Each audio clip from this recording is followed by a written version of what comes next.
All right, ladies and gentlemen out there watching, the millions of you, thanks for joining us. I am here with the infamous Larry Osborne down in San Diego. How's it going down there? Are you locked down, sir? Down Oh, there? yes. Emperor Newsom has us locked down big time right now. Emperor Newsom, is that like that's a little slam I'm hearing. Yeah. Oh, it just must have come out. So what are we're in Canada obviously, so the rules are obviously a little bit different everywhere you go, but what are your rules right now? Are you allowed at restaurants or what? Oh, no. Restaurants, neither inside, outside, pretty much everything's locked down. And the theory is, even though, some of these things only have a transmission rate of 1.5% or whatever, it's all about ICU beds. Yes. And as they get very full, they go, well, every 1% really matters.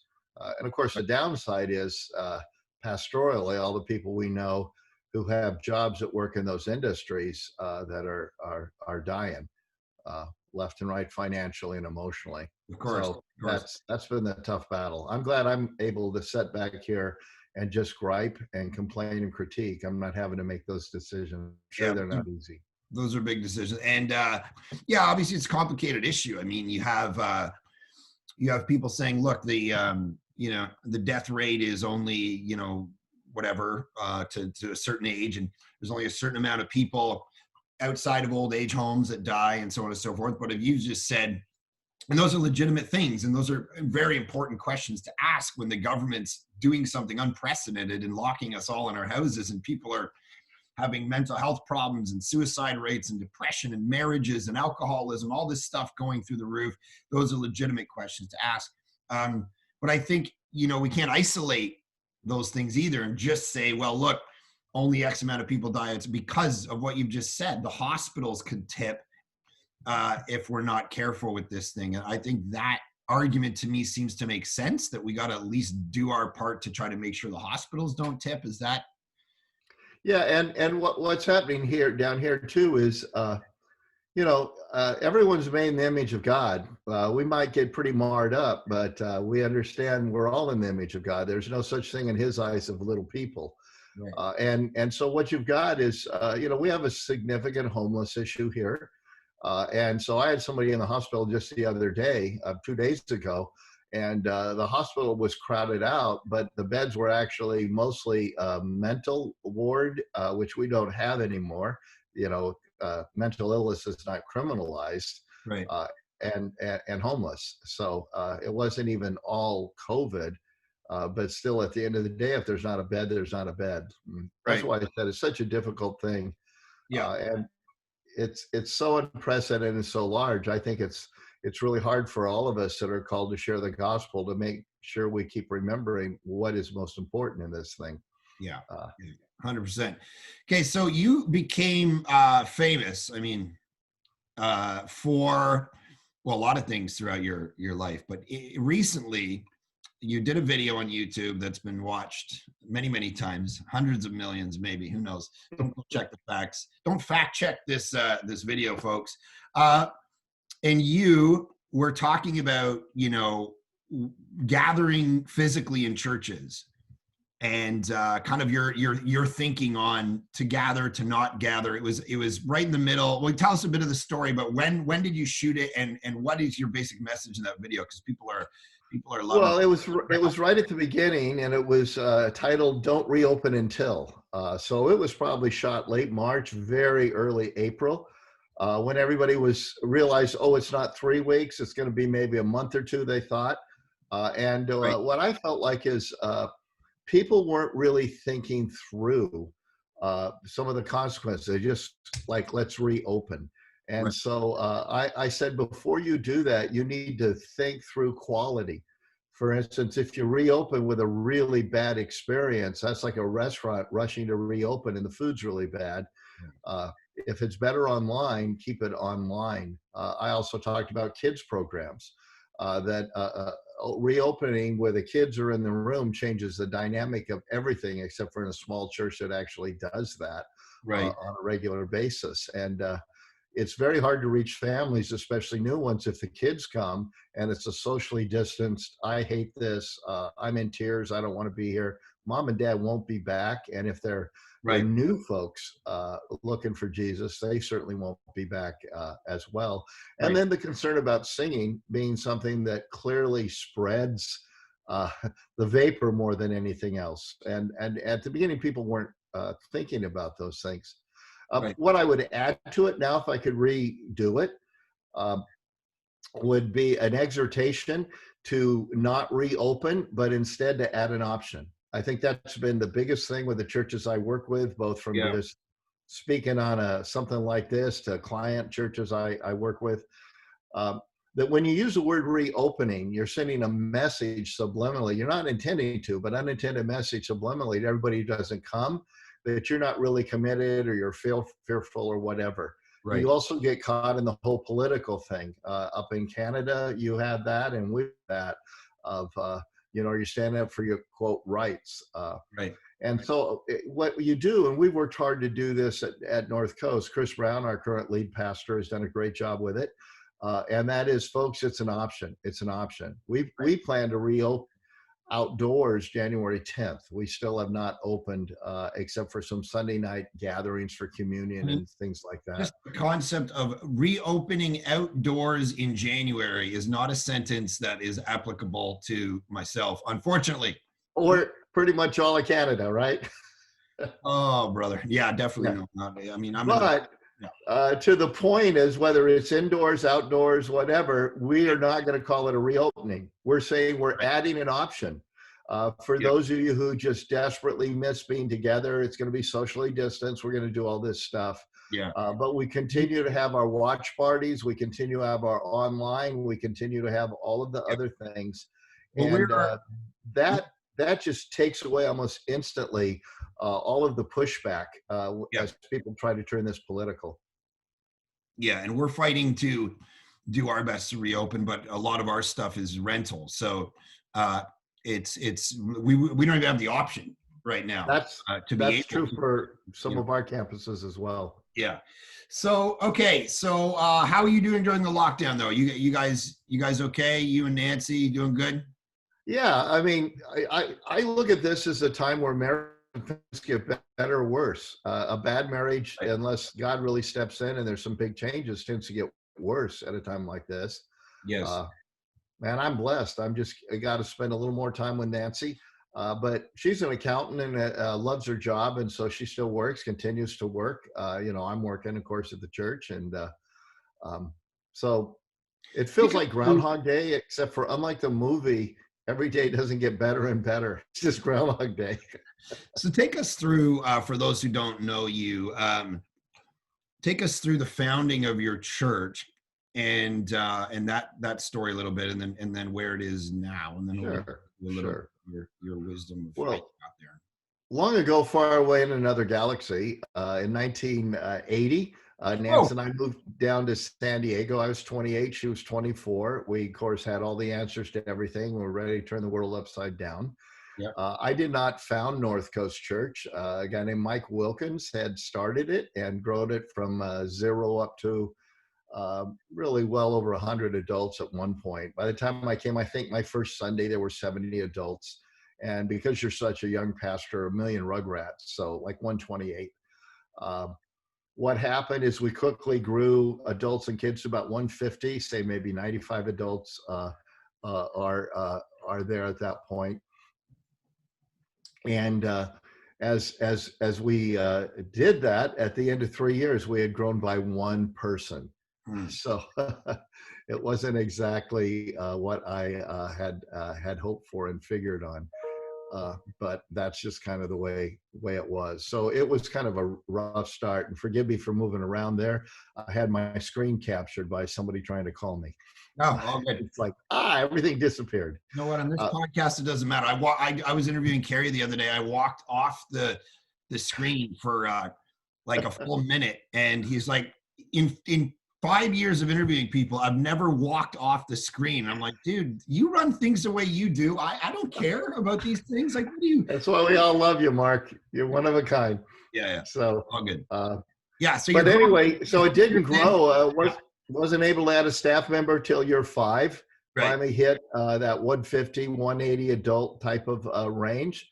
And then the thing just took off. And pre-COVID, we were running about 13,000 actually physically showing up at our local campuses. So far beyond anything I ever imagined Yeah. uh, back then. You know, I thought I would take over the world with the arrogance of youth, but in my mind, that would be like, we're going to be 1,000 or 2,000 people. Watch out. Where did you move from? Up in LA. Oh, Uh, okay. Yeah. and part of the Nance and I still call those first 3 years the dark years. When you grow by one, we actually grew by 101 and lost about 100. Right. It So was the a very humbling experience where I learned to take care of the people you have, not use them to reach the people you want to reach. So yeah, um, good. there was a lot of changes that had to take place in my heart to learn to be a real shepherd before God could trust me with people. Yeah. So the first I'd ever heard of you was I was a young pastor, and it was probably the mid 2000s, early 2000s maybe, and I heard the name Larry Osborne in regard to the innovation of, I don't think it was called multi-site at that point. I don't know that that had totally been. Video venues at that point. Yeah. So video venues was a thing that you were doing one campus. So tell us what that idea is and how you kind of came up with it. Well, what happened is I had actually had some anxiety attacks in my early 40s. And the people who know me well, it's like, you're the last person you'd think would get them. And all that meant is I have the ability to stuff stuff and look probably calmer than I was. And so my board said, you can't add any more services. We already had 2 Sunday nights, 2 Sunday mornings. We were running around 3,000 people with a sanctuary that seated 500. And of course, multi-site wasn't a thing then. And so at that point, I was just asking the Lord to help me figure out how to have an overflow room that's not a punishment for being late, but maybe actually a siphon, a reward. Right. I had the aha that if we changed everything about it, we might be able to make it into a room that people went to first instead of went to last. Because we were turning our crowd around so quickly, so small, so tight in this industrial park we were in, we had no coffee, no refreshments, really nothing like that. It's get out of here, the next crowd's coming. So I had this idea of let's have Starbucks coffee. Back then it wasn't ubiquitous and everywhere. So having a Cambro of it, not foo-foo drinks, just a Cambro was like, wow. And then we would have Danishes as well. Cut them in half. God forbid anybody takes a whole one. You know how that is at church. But we would do that. We'd have a little unplugged music in this smaller room, seat about 90 or whatever. And we'd have the message on the screen. And I would film both Saturday night services. I would say today instead of tonight. The next day, wear the same shirt and jeans like I was wearing anyway. And no one would know that it's the best of the two, because Murphy lives in the live feed. Part of our thing was stay away from live. Well, about 2 or 3 weeks into it, I realized, oh my gosh, we've opened Pandora's box. I came home and said, Nance, we just changed the way megachurch is going to be done. And it was because a little blue-haired lady I saw in the plaza walk out of the room, because I thought it'd be for all the young, kind of a Christian sports bar for the 30 and younger. But it was a cross-section of our entire church. And I'll call her, well, I'll just call her lady with blue hair. But I said, what were you doing there? And she says, oh, Pastor, I love it. The music's not as loud and I could see you better. And I just went, uh-oh.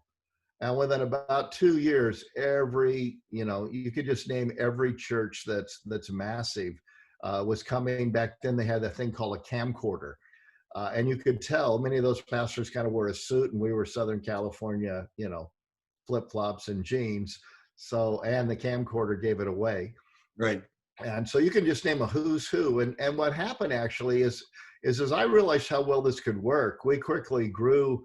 The first year we added 500 adults watching this thing. A year later, it was a new 1,500. A year later, it was 3,200 new adults, just as we added the room of new rooms in this warehouse environment we were in. Yeah.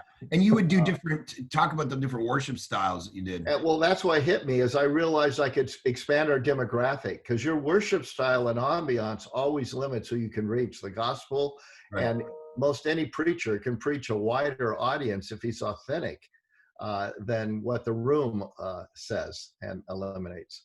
Yeah. So we added a thing called Video Cafe with the coffee and the food. Then I thought, well, what about traditions? Have sing hymns. We don't sing them in our services, but we could have, and boom, that room filled up. Then I thought, what about edgy? And so we created something called the Edge, and then we country gospel. We have all kinds of different subgroups, all of which we were better able to reach, and we didn't have to change the message to reach any of them. From traditions to the Edge to country, we just had to change the ambiance and the music, and they felt like it was theirs. So let's jump into the critique that you face then.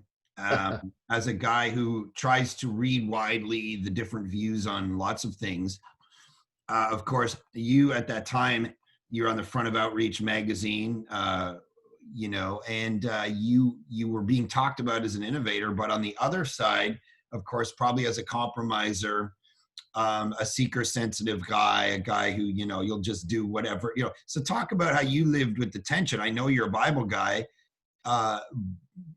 Just talk to us about how you processed that for yourself.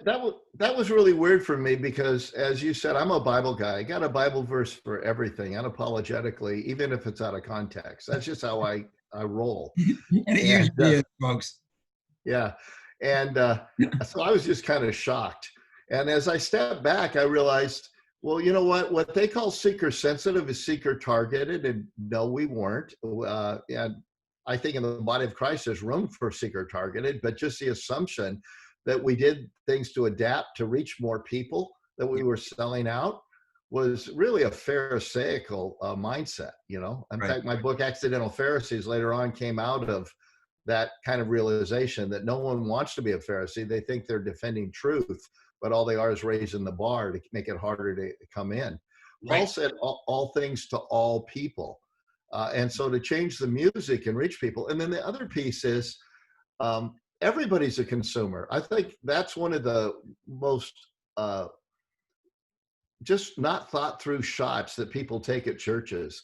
And I proved it one day. I had a favorite professor that I would continue to meet with afterward. And I just love this guy, brilliant. He could convince you the mood was made out of cheese, even when you knew it wasn't, but he was also gracious. So what a wonderful, beautiful combination for a person to have.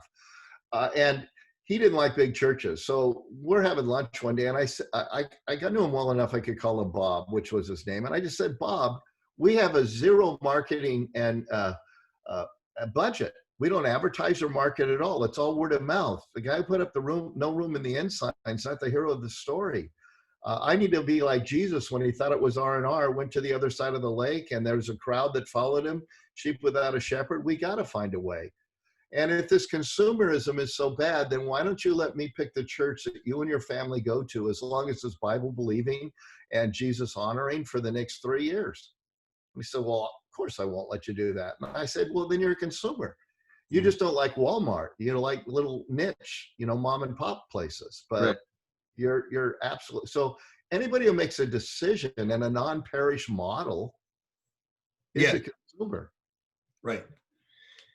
And so you're taking that spirit and saying there's a contextualization that needs to happen. Who cares? Methods can change, ministry adapts, but the message stays the same. Yeah, because the irony is there wasn't one bit of difference in our message to the Edge, to traditions, to country gospel, right, to the laid back video cafe. So right, if the message doesn't change, I'm always thinking, how in the world is that called compromise? I'm still listening, even like though the music around it. So this is your book, Accidental Pharisees. I wanted to bring it up because it's a great message for the regular Joe. So forget about the leader now. Who cares about them? Regular Joe Christian watching this, listening to this, you wrote this book, Accidental Pharisees, Avoiding Pride, Exclusivity, and the Other Dangers of Overzealous Faith. Give us the elevator. I love this book. It's one of my favorite books you've written. It feeds my soul. It helps my preaching. For the regular Joe Christian, what is this about? Well, it's about the fact that our zeal to protect the Lord will cause us sometimes to want to keep the riffraff out, right, forgetting that he came to die for his enemies. And most of us in our journey are qualified to be described as riffraff ourselves. And And so the Pharisees of old were accidentally Pharisees. Hmm. Everybody, because that's a bad word to us now, but it was a great word then. Yeah.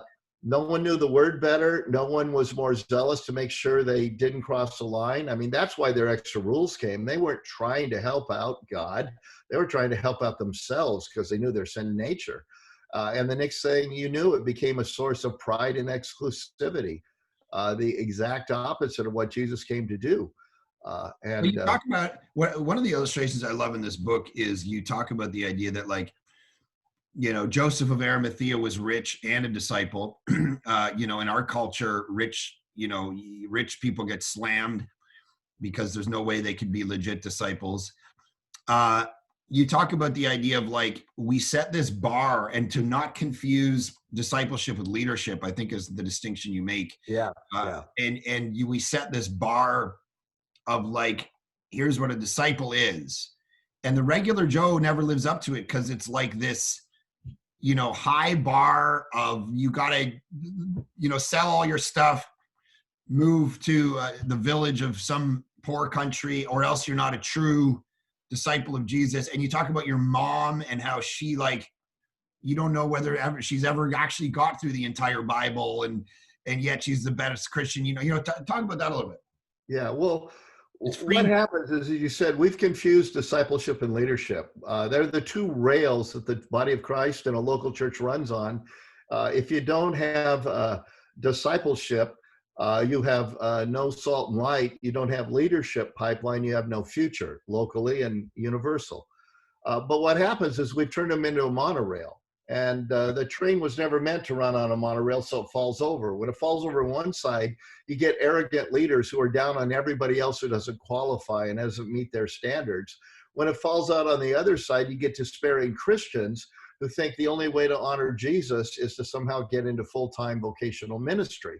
Right. Anybody's gone to Bible school or seminary seen that. There's people in your class, you go, you can't lead your way out of a paper bag. What are you doing here?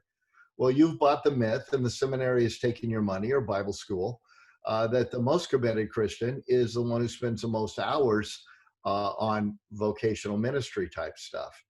And the Bible uses the word disciple very differently. Like, if a church has a discipleship ministry today, usually the job of that discipleship pastor is to find Christians and make them better Christians. Right. But when Jesus said, go out into all the world and make disciples, he didn't say, find Christians and make them better Christians. He find people who don't know me from a loaf of bread, introduce them to me, and never let up until you've taught them to obey everything I've taught you. That's what discipleship is. Yeah. And so you mentioned Joseph of Arimathea. He's kind of a key character in Accidental Pharisees, because he would not measure up in most of our definitions of a disciple today, but he's called twice a disciple. He's such an important person. All four Gospels tell his story as a hero. And yet, as a member of the Sanhedrin, a prominent member, we're told, he laid low when Jesus was spit on and turned over as a blasphemer to be killed. The Bible says it basically felt like a unanimous decision. It felt good to the whole. Well, right. This prominent guy says nothing. Why? John tells us. John says he was a disciple, but a secret one, because he feared his fellow Jewish leaders, but he'd lose. And so we look at somebody today and say, well, you're not even a Christian. And I go, well, that's weird, because the Bible says he was a disciple. Now, granted, a sucky one, like at the very back of the line.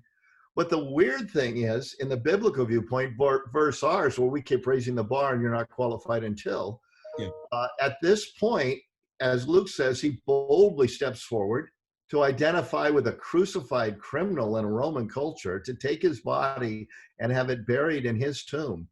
That's gutsy. Where all the guys we put forward as examples of what discipleship is, leaving everything, they'd left Jesus as well. They'd run to the hills. Right. Even John the Baptist's followers, disciples, came back for his body after he was beheaded, but these guys ran. So talk about grace in the church then. Like, we have people who, what has your experience been leading a church of 13,000 people who are all a disaster, different levels, how you really make sure that, hey, this is actually, you're not a perfect person, and yet you're part of this?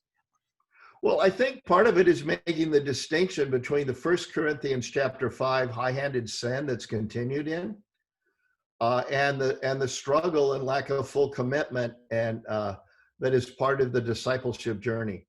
Right. And I think we put those things together. In fact, we'll have secret sins. Every now and then, some of the most harsh Pharisaical people I've known get exposed with this huge secret sin in their life. Right. Because they tend to evaluate not the fruit of the Spirit, not the love of First Corinthians 13 as the fruit of walking with Jesus. They see it as type A personality. Right. So I like to call it, they judge the watering schedule to see whether you measure up, not the fruit on the tree. And we've all known some people who come off, in fact, some famous Christians, and you're in the green room with them and you wish you never had been, because from that point on, you can't stand them. Give us a list of those people. Well, there's a guy named Mark Clark. That's oh, definitely, I'm on that list. All right, so let's shift gears here for a minute. You give this great talk on We're Not in Kansas Anymore, and it speaks to the shifts in culture that have taken place and what we need to do about it in regard to, still reaching the culture that we live in. Give us the 5-6 minute version of that talk.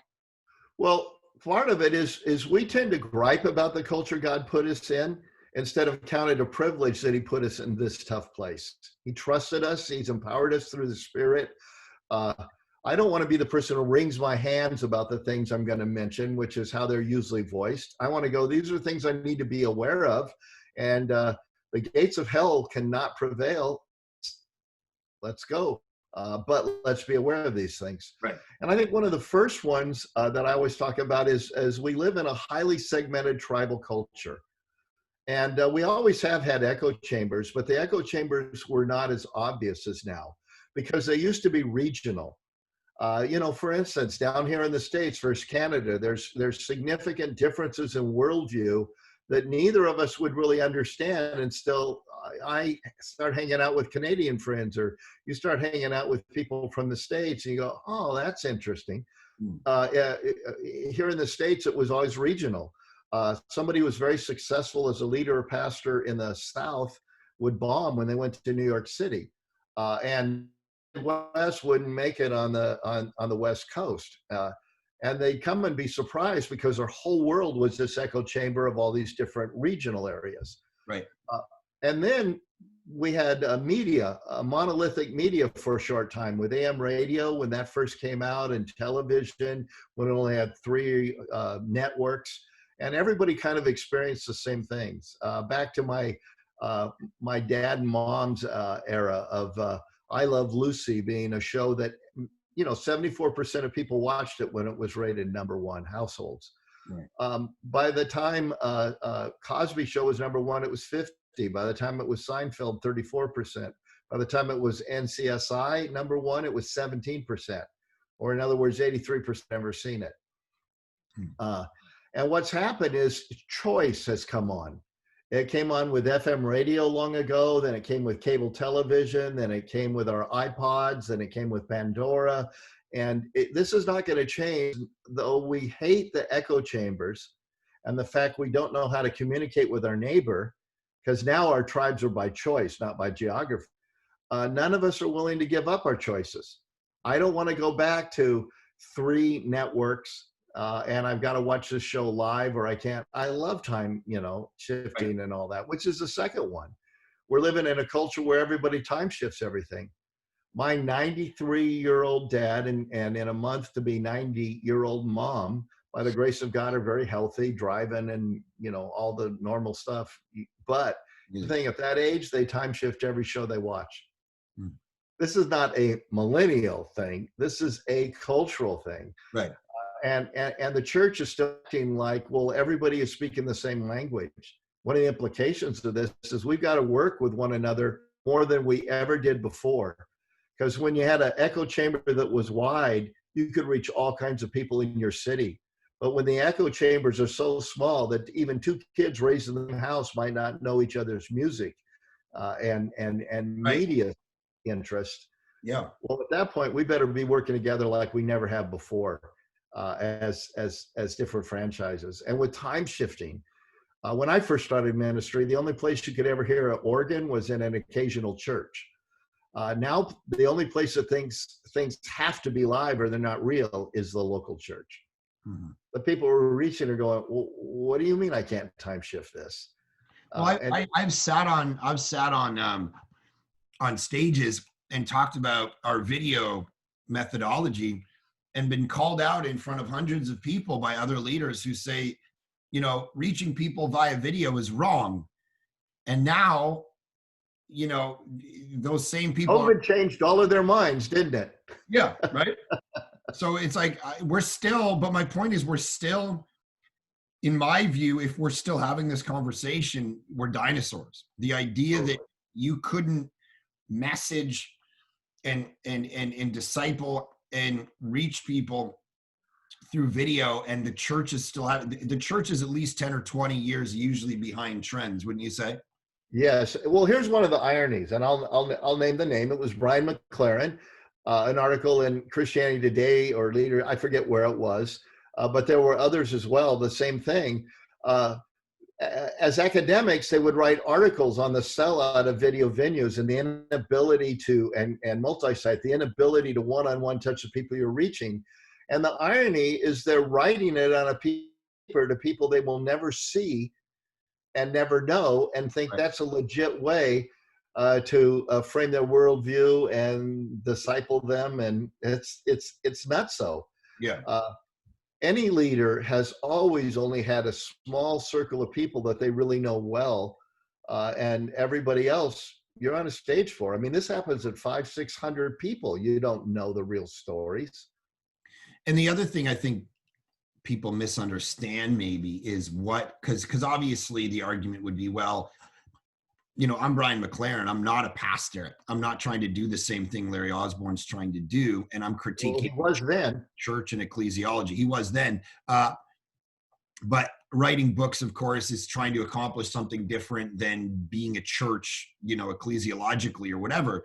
But the one thing I think that people misunderstand is what Larry Osborne and myself and others, what we think this 45-minute sermon is actually accomplishing. I think people probably think that we think it's accomplishing more than it is. We're not saying this is the full gambit of discipleship and this is now our ecclesiological strategy. This is the 40-minute sermon that, like, and the pie chart of everything we're doing means this much in regard to what a church is trying to do. And if you engage it on video or you're further away than 200 feet from the stage, you're looking at it magnified on video anyway. We're just saying this is just the sermon. This isn't the be all end all of all Christianity. And I think people misunderstand that. Yeah, it's the catalyst. Right. And that's all it is. That's why early on at 200, we made the decision at North Coast Church that we're going to judge the health of our church by our small groups, percentage in small groups, not by the numbers who come on a weekend. Right. Because I can be a catalyst on a weekend. Chris Brown can be a catalyst on a weekend. But the fact is, the Bible talks about Christianity not as a theological construct, but as a community of one another's. Yeah. Part of the debate right now in the COVID thing, we've got to gather because Hebrews 10, 24 and 25 says, forsake not the gathering. And I go, no, that says that was written to house churches. It was not about forsake not a bunch of people coming together with hazers, lights, and a great band and a speaker. It was don't live in isolation. In fact, it starts out by saying, consider how to spur, agitate, provoke, the Greek word means, one another on to love and good deeds. Don't forsake getting together. And we've turned it into meeting with a group of strangers and low-level acquaintances as if somehow that's going to spur me on. So I love large group gatherings, Mark. Love them because they make come and see evangelism so much easier, which is how most people, frankly, come to Jesus. Why don't you just come and see? So I miss them greatly, and I'm looking forward to when we can get back to them. But the church, otherwise, people who live in highly rural settings, you're telling me they can't be good Christians? Right. It's like, So anything else from that? We're not in Kansas anymore in regard to shifts. well, the time shifting means we need to quit building bigger and bigger buildings, just as the tribal means we need to work together. Your church is going to reach next door across the street people you will never reach. Time shifting means we need to add more services, not build bigger buildings. Which bigger buildings is for the convenience of the staff and the ego of the band and the speaker. Uh, you know, there's a huge loss of biblical literacy. I think we need to be aware of. That's where accidental Pharisees think everybody should know the Bible. But both in Canada and the United States, they've realized that all the great literature wasn't necessarily written by dead white guys. Right. And we've broadened the educational system. And what that means is the emphasis on Christianity by non-Christians in analogies and metaphors, that's not a part of our culture anymore. So you could have written a book in the past, and people did, East of Eden, and people knew what that meant. Nowadays, I say the fall, there's nobody in my church that thinks of Genesis because their educational system didn't give them any of that. Sure. They think of a season that, by the way, we don't really have here in San Diego, but we pretend. Mm-hmm. And so biblical literacy means we need to go back with a little more of the Bible flummies than we assume. Otherwise, we're just going to have a small little slice of brainiacs, brains on a stick, who love, and already know this stuff that we're teaching. Everybody else is going to act like they know what we're talking about. They have no idea. Right. So you've been doing this. Give us some practical advice. You've been doing ministry for 46 years or so, married for 43 to the wonderful Nancy. Give us some tips on how you don't flame out, burn out, fumble out, whatever terms you want to use, both from ministry, but life in general. Well, I think one of them is you've got to live your theology and live your priorities. Yeah. And frankly, I think a lot of people don't really live their theology. Their theology is full of grace, but their relationships are not full of grace. Their theology is it's all of the Lord. This is not me, but they work as if it's all me. I love Proverbs. I think it's 21:30 and 31 says, there's no wisdom, no counsel against the Lord. The horse is prepared for battle, but victory belongs to the Lord. And the more we take upon ourselves a sense of we're valuable when we succeed and not valuable when we don't. Jesus loved me as much, and I was as pleasing to him when we grew by one person over 3 years than the rapid growth that we had since. That's my theology. That's what I'd say. I think for a lot of us, it's not inside of us. So I was lucky to grow up in a home where that was a value, have no father wound, a dad that helped that, a mentor that poured it in. You have nothing to prove and no one to impress. And if that's true, it makes it easier to do your best and take a nap. It makes it easier to go, well, if these people get me because I'm fulfilling my calling by being a good dad and a good husband instead of showing up at their 50th anniversary, that's their problem, not mine. Mm-hmm. God called me to teach the Bible and disciple people. I'm going to work hard. I'm going to do the best I can, but I'm not going to be the mayor of the city. And I'm not going to be the decoration on every event that I was there. And now that I'm on the backside of not being the lead pastor of North Coast, I'm experiencing everything I had. Because I realized how quickly it's like, oh yeah, didn't you kind of help start this thing? It's like all this legacy we work for, it really doesn't matter. Yeah, I've got 3 kids who love Jesus, love the local church, are in the marketplace, secular marketplace, serving God for free when they do on the weekend. A wife that feels greatly loved. Why would I change that for 2,000 or 3,000 more people? That's just nuts. Right. Do the best you can. Take a nap. It's his. You could be Samson and everything looks great for 18 years. And you're rotten on the inside, or you could be Achan losing at AI, and everybody wonders what's wrong with you, and it's not Achan. You could be Joshua losing at AI. Everybody wonders what's wrong with you as a leader, and it's not you, it's Achan. Right. Just relax. You model that well. I remember when our team came down and met with you, there was a sense about you that you didn't take yourself too serious. And I think that's very freeing for people. It's something that I try to obviously this can be a serious business that we do, and it's Totally. a heavy, hard business. But if you don't take yourself too serious in the sense of, you know, don't come to Jesus because of me. Come to Jesus because of him. I'm going to fail you. I'm going to mess up. I'm not going to be a great leader. I'm going to say the wrong thing at your bedside. I'm going to, not be able to be there for your wedding or whatever. Don't make, and I've learned that from you about building a thing. There's a certain piece of it that's going to be about you in the sense of you're a communicator. Sure. You're going to be the face of a thing, but making sure you don't wear that, too much, because, you'll probably have a short lifespan in ministry if you become that. Yeah, there's no reason to take upon yourselves the things are his responsibility. And Right. that's why I love that analogy of preparing the horse for battle. I don't want to stand before the Lord and find out, well, you didn't even put the weapon on. You forgot the saddle. Like, what were you doing? Well, no, I'm going to do the best I can. But by the way, here's another phrase I love to teach people: the best you can under the circumstances. Because there'll never be a day that I studied as much as I should the subject before I wrote the book. There's never a sermon I preached I couldn't have done a little more. That will never happen. But under the circumstances, I'm sorry, my energy's gone. Under the circumstances, I'm sorry, my kid's in Little League. I need to go coach that team. So that I can actually be reaching and touching non-Christians and other parents or the other kids, and be a dad who's not saying someday, but saying today. Mm-hmm.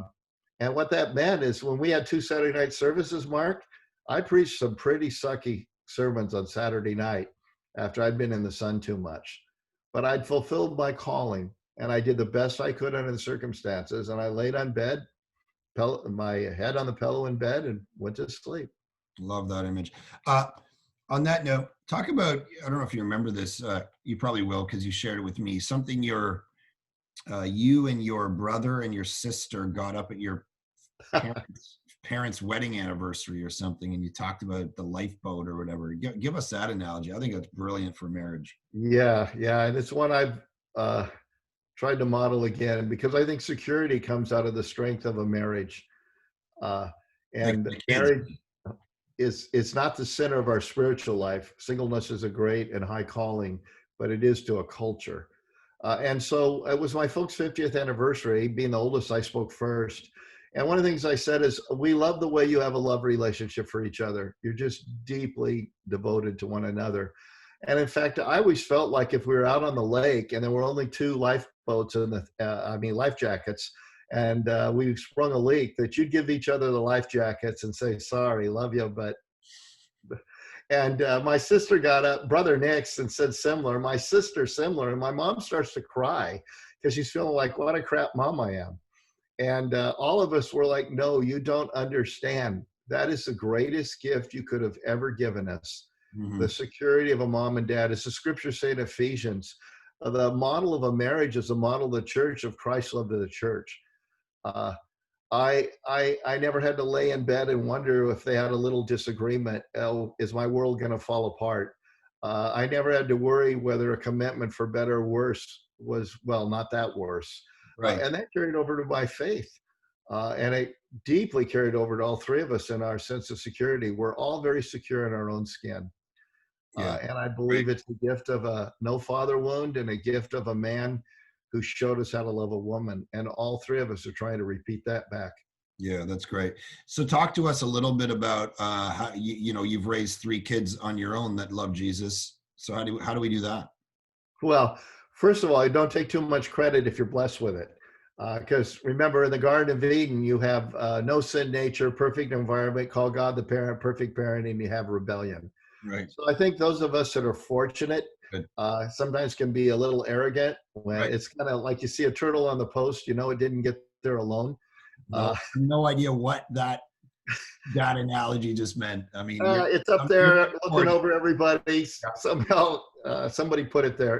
And so I want to say that at the beginning, but part of it is I believe that there's no such thing as quality time. There's only quantity time, and quality flows out of it serendipitously when least expected. So we were around. Another thing was the gift of loving their mom and mom loving their dad. You know, a lot of husbands have a wife and a lover until they have kids, and now they've got just another mother. So I think that priority we gave there. Um, Little things. We allowed our kids to be age appropriate spiritual. You know, we weren't always like trying to be hyper spiritual. In fact, there's a stage where kids are embarrassed by any zeal. Down here in the States, I'm a USC football fan, which is one of the bigger colleges.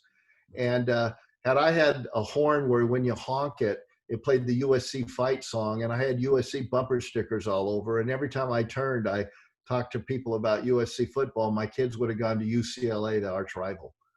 Uh, like, you know, we just made sure we didn't embarrass our kids with our faith. Right. And we lived in natural faith. We were much more worried. Two key things, I think. We were much more worried about the fruit than the watering schedule. Mm-hmm. I didn't care how often they read their Bible. I cared how biblically they lived. Mm-hmm. That was much more important. And then maybe the most important thing is we realized we were raising a 30-year-old, not an 18-year-old going off to university or a 21-year-old. And I think for a lot of people, that's the finish line.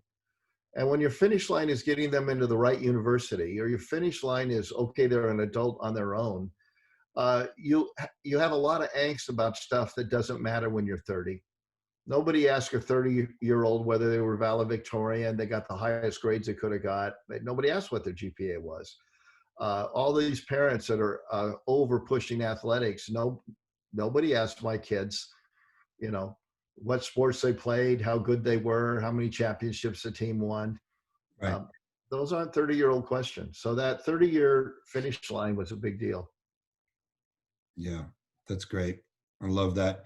Well, the thing that does is it gives, you know, parents that are in the fight right now, hope. What would you say in closing, maybe on this point, to parents who are facing the present world? I mean, it's a world you didn't raise your kids in, the world of the internet, the struggles, the tensions that parents are facing to try to raise their kids, like on that point about trying to raise a 30-year-old, having a 30-year-old in your mind as you're raising these kids, the present tensions and struggles that parents are facing around the stuff going on now. Any advice for us as we try to do that well? Yeah, your children are more likely to become who you are than what you said.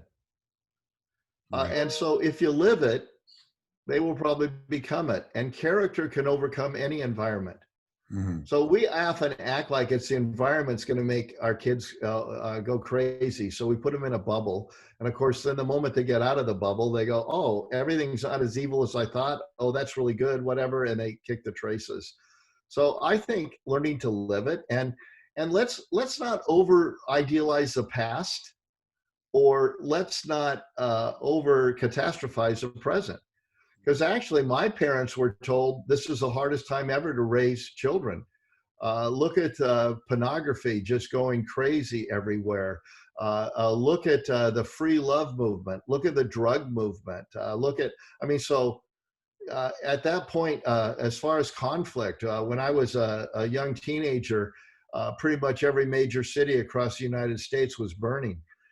In riots that were burning down the cities, and every political leader was being killed or shot, from Malcolm X to Martin Luther King to John Kennedy. So what happens is now we look back at that, and that's just history. Oh, that's interesting. Wonder what that was like. And we look at social media, or we look at the uproar now, or what we're going through, and go, oh, how horrible. Right. Well, That's what we need heaven.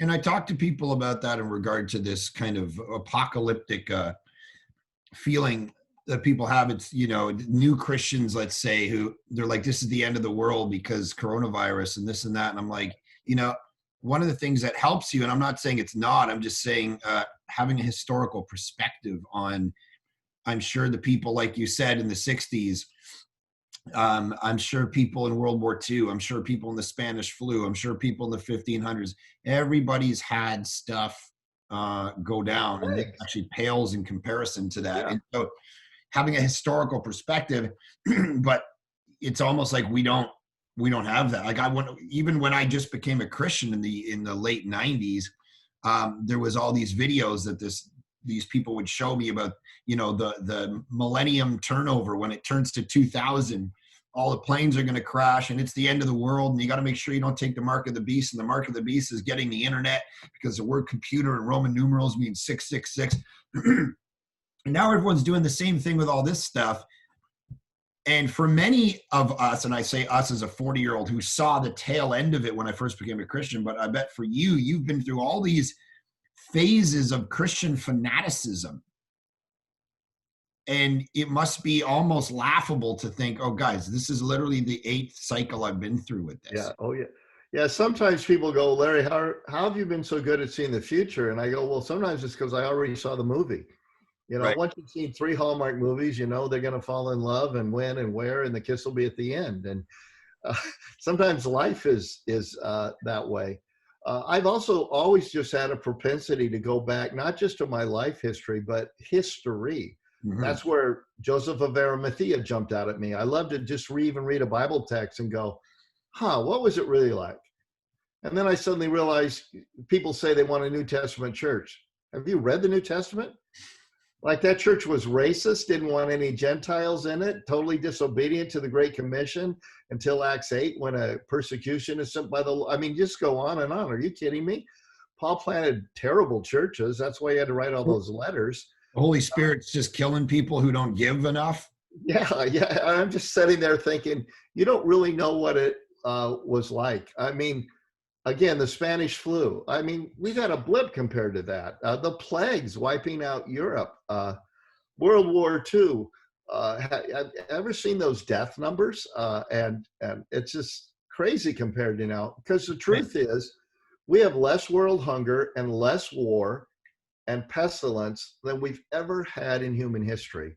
And yet we think it's the worst time ever. Oh, crime's dropping, education's rising. We got more. The stats are crazy. And but it's a fallen world, and we keep thinking sinfully. Again, we don't live our theology. Yeah. That, well, if things were right, life would be good.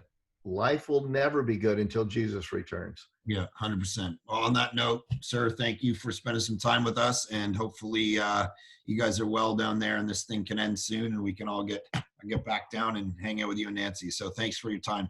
Hey, love it.